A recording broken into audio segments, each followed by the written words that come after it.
in 2007 when Marlene made this beautiful portrait and had asked me whether I could perhaps translate a poem which she thought in a way explains, even fits together with the portrait she had made.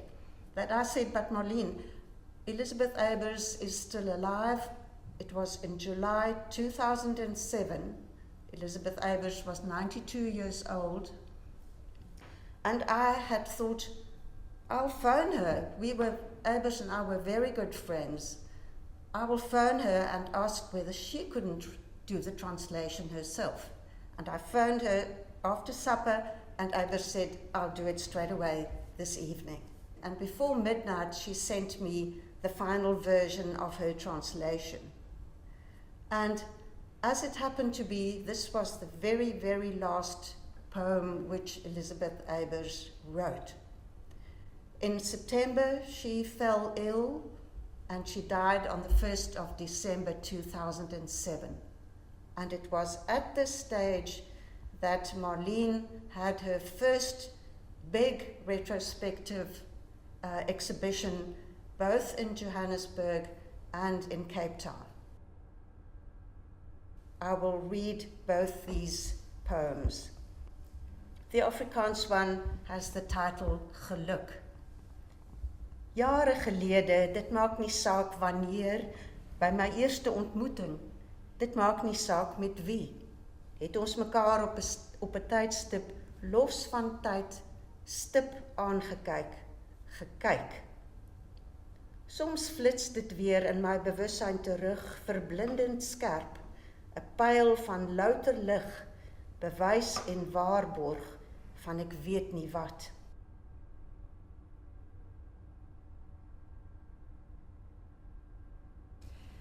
Something else I would like to mention about this painting is that Elisabeth Eybers saw it herself, and not the painting as such, but the representation of it in the catalogue of Marlene's exhibition, which went to Cape Town and to Johannesburg.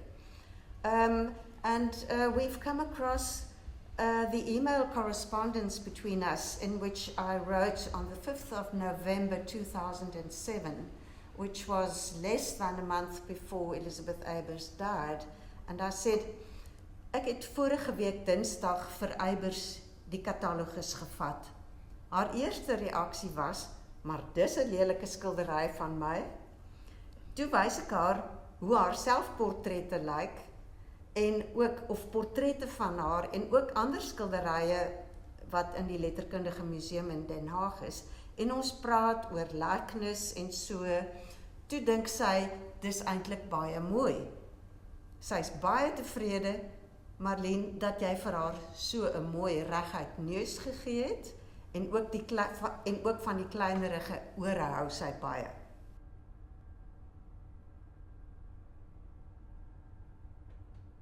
Het is natuurlijk grotendeels een kwestie van ijdelheid. Ik vond het prettig om gevleid te worden. Ja, ik dacht, dat is de afgelopen 38 jaar ook wel gebleken.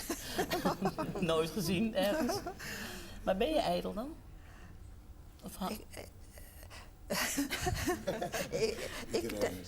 iedereen is het, ja. Ja, ik wil zeggen, mensen zeggen vaak dat ik bescheiden ben, maar nu heb ik een dochter die psychologie heeft gestudeerd.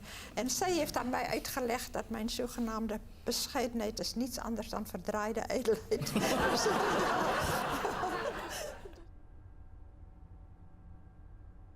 The first time I met Eybers was actually at a book signing. I seldom stand in a line for someone to sign a book, but this was one of the times I did. And the other time I met Eybers was with Mandela when he had the dinner with the Queen. Eybers had this very green dress on, and she was standing there with a stick, and we had to also stand in line to wait to do the handshake.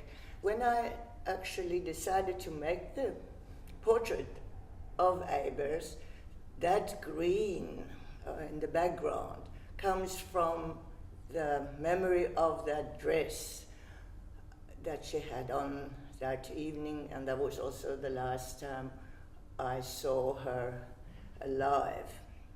Marlene Dumas and Elisabeth Eybers were both present at a very special dinner which was given by Queen Beatrix for Nelson Mandela in March 1999. What I would like to do now is to quote from President Nelson Mandela's speech that evening, in which he wanted to describe the special relationship between South Africa and Holland. And it is so exceptional and interesting that he used a reference to the work of Elisabeth Eybers. He said, towards the end of his speech, there could be no better ways to express the special relationship between our countries than in the poetry of Elisabeth Eybers. I am indeed very happy that she is present here tonight. And then he speaks in Afrikaans and says, daar is oor Elisabeth Eybers se gedigte gesê dat dit in plaas van 'n eil-lugbrug 'n stewige loopplank tussen Nederland en Suid-Afrika gelê het. Mens onthou in die verband daardie twee mooi reëls uit haar gedig Blare per pos. Mag mens jou weer eens vergewis van afstand van verbintenis. And what is so interesting is that he quotes these two lines of the poetry of Eybers, which are exactly the lines on which I based the title of my book about Elisabeth Eybers, which was published in South Africa and in a Dutch translation in Holland, called Afstand en Verbintenis, Distance and Connection. Perhaps I could refer to a small anecdote which Elisabeth Eybers was always happy to talk about. She said when she was at that dinner party, she was invited to the table of Nelson Mandela, and he said to her, when she started speaking in English, because of Mrs. Machel, Graça Machel, who was with him, maar praat jy dan nie jou moederstaal nie? And then expected of her and wanted her to speak Afrikaans, and he spoke Afrikaans to her.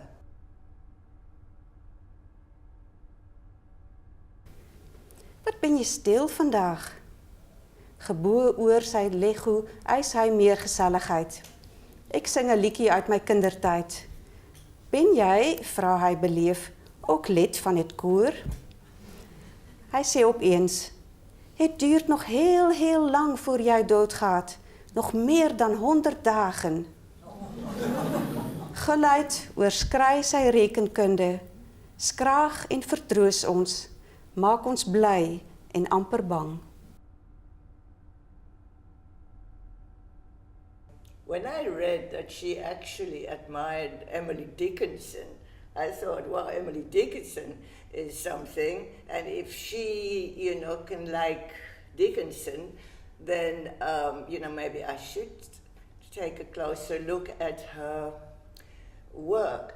And that's also a sense in which she relates to Dickinson. I think that both of them can really say things about death in a very sharp way, which is, something that is not bound to a country, which is really part of the human condition, which we all struggle with, how to face our own death.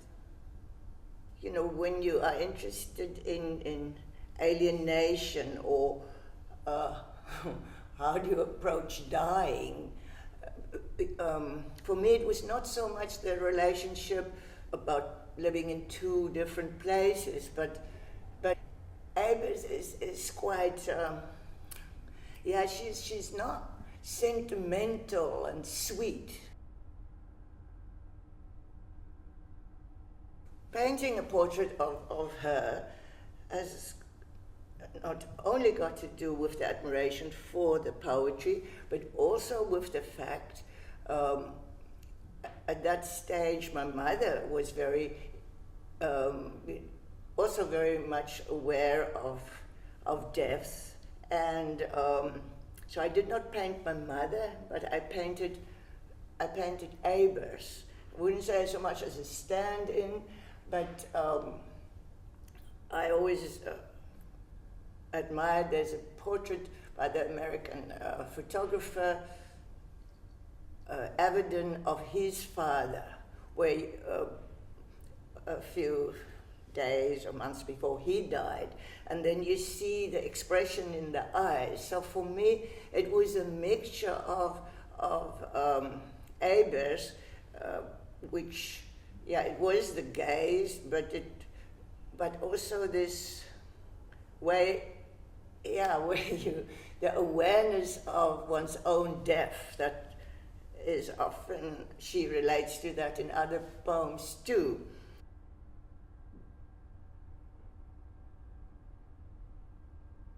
When my mother was alive, I never painted flowers for her.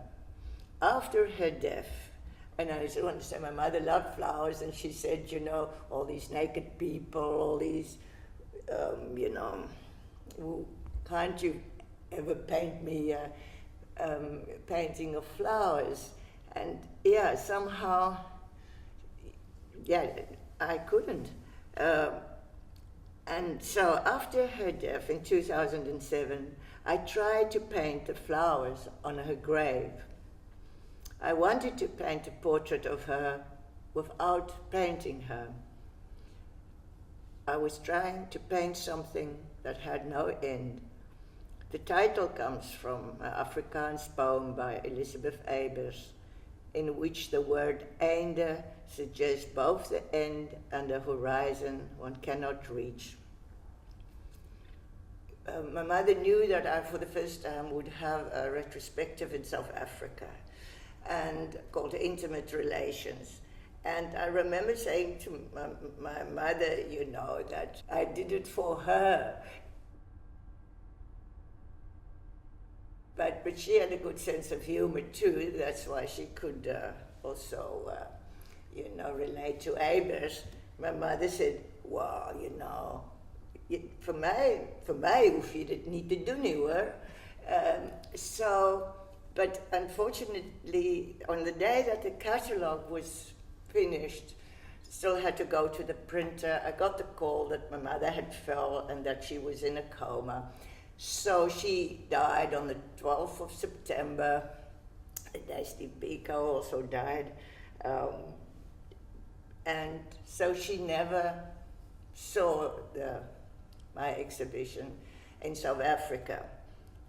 At the opening in Cape Town, then I asked David Goldblatt to speak. Goldblatt was speaking about the fact that he had trouble, you know, looking or writing or preparing his speech, because he had never really looked at the works in the real. So he didn't really respond to the work so well until he could see them in the real. Perhaps the one that fills me most with wonder is the portrait of Elisabeth Eybers, almost cartoon-like in its simplicity. It yet evokes the lucid precision of Eybers' vision and even the terrible clarity of the Witwatersrand light. Dear reader, opportunities like this, but once in life one sees no housing shortage, no long wait, through the demand being ever so great. The lonely ones don't feel alone in the white brotherhood of bone. The poet can, without a care, stay wrapped up in dreams forever there. Westpark is the name of a poem which Eybers wrote during the 1950s, before she left South Africa. She, in that poem, describes how every person finds his or her destiny in death. That is the big equalizer. And she writes even about the garbage collector collecting the peels of vegetables, the schilleboer who is buried in Westpark. And that there's this groot broederskap van been. Everybody in the end is bone. When Eybers herself was buried more than 50 years later, it was at Zorgvliet, which is the most famous cemetery just outside of Amsterdam. And what I think Elisabeth Eybers would have found quite amusing is that the man she was buried next to was called Klaas Schil, which means Klaas Peel. So the schilleboer she wrote about in Westpark was her neighbor, and she, with her finding words always so inspirational, must have found that very amusing if she would have known. Ek mis myself steeds minder. Sy sê ook ergens anders dat sy van dryfsand aan elkaar sit. En dan wat ook op haar kaart gebruik is, toe sy oorlede is godsdienstigheid beweer, die siel bly voortbestaan, terwyl ek self begeer om grondig te vergaan. In English, religion goes thereto, the soul lives on for aye, while I myself yearn to comprehensively die.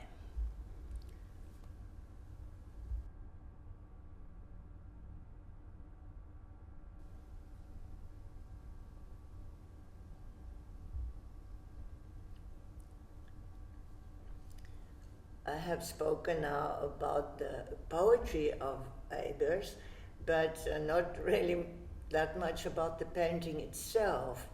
And certain things that is for me quite normal, you could say, or is not necessarily so for other people, because I don't work with a live model sitting, that whole word sitting there for, that someone could look at you. That is not really what interests me. And you can also see that the scale of the painting is very big. If you have a real person standing in front of it, a head is so small, one forgets, because one is used to cinema and the fact that photography can be small, big. Photography doesn't really have, or the photographic has no scale, but a painting has got a specific scale. So if this was a small, intimate painting, it would be also different. But she becomes sort of, because it's so big and so large, I mean, I think 6, 7, 8, I don't know how many hands of an actual face could go into the work. So that makes the painting also much more a landscape, something larger than actual life. So it's not really that realistic. It is much more a psychological portrait, or more abstract, I would say. And then the black of the eyes is probably overemphasized. I don't even know what the real color of her eyes were, but that is not really what is important here. Oh yeah, what I wanted to say was something me and she has in common is also we don't make voorstudies. What's it in English, don't make proper sketches before. The painting happens on the canvas.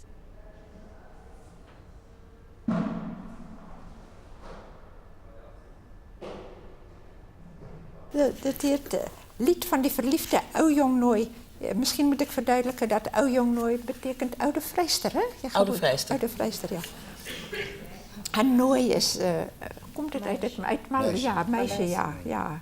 Maar ik denk dat was oorspronkelijk een Maleise naam. Misschien iets als Nonna. Nonna, ja, nou ja.